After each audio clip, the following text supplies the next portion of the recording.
Tedious manual work, poor hygiene and lack of access to medical care. Such are the conditions awaiting U.S. basketball star Brittney Griner in a Russian penal colony after she lost her appeal last week against a 9-year drug sentence.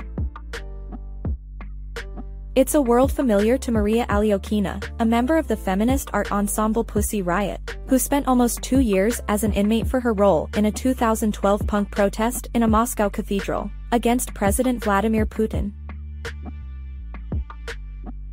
The first thing to understand, Alyokhina said in an interview, is that a penal colony is no ordinary prison. This is not a building with cells.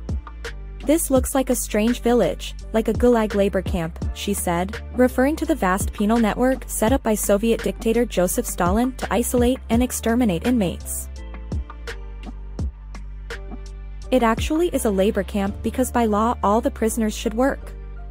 The quite cynical thing about this work is that prisoners usually sew police uniforms and uniforms for the Russian army, almost without salary. The colony was divided into a factory area, where prisoners made clothes and gloves, and a living zone where, according to Alyokhina, 80 women lived in one room with only 3 toilets and no hot water.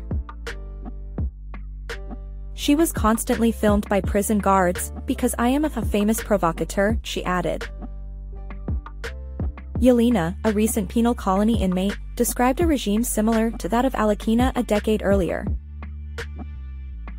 Yelena, 34, served 8 years in a Siberian colony after being convicted of drug possession. She said she was paid about 1,000 rubles, $16 US, a month for 10 to 12 hours of daily work at a sewing workshop. Girls with a strong, athletic build are often given much heavier jobs.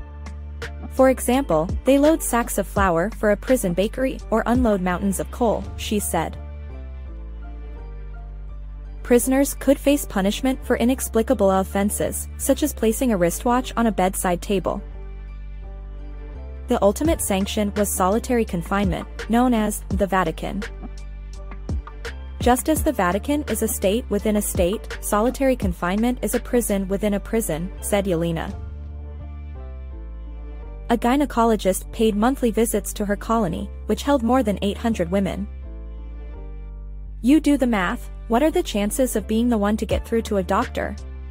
Practically zero, she said. It is more difficult for a foreigner with little or no Russian to navigate the system and deal with the isolation.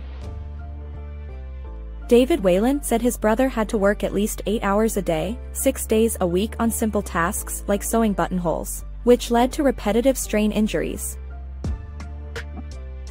Inmates sleep in barracks-like buildings and access to many necessities, including medicines, depends on paying bribes to prison guards, he said.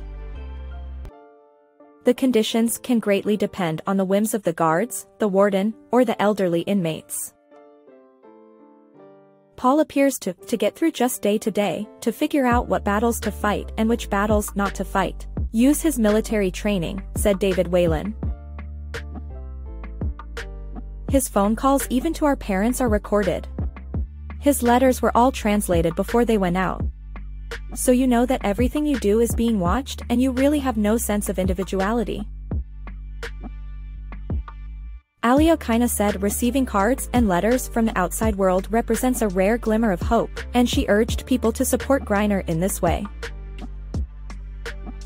She said they should use machine translation and broadcast the text in both English and Russian to make it easier to get through prison censorship.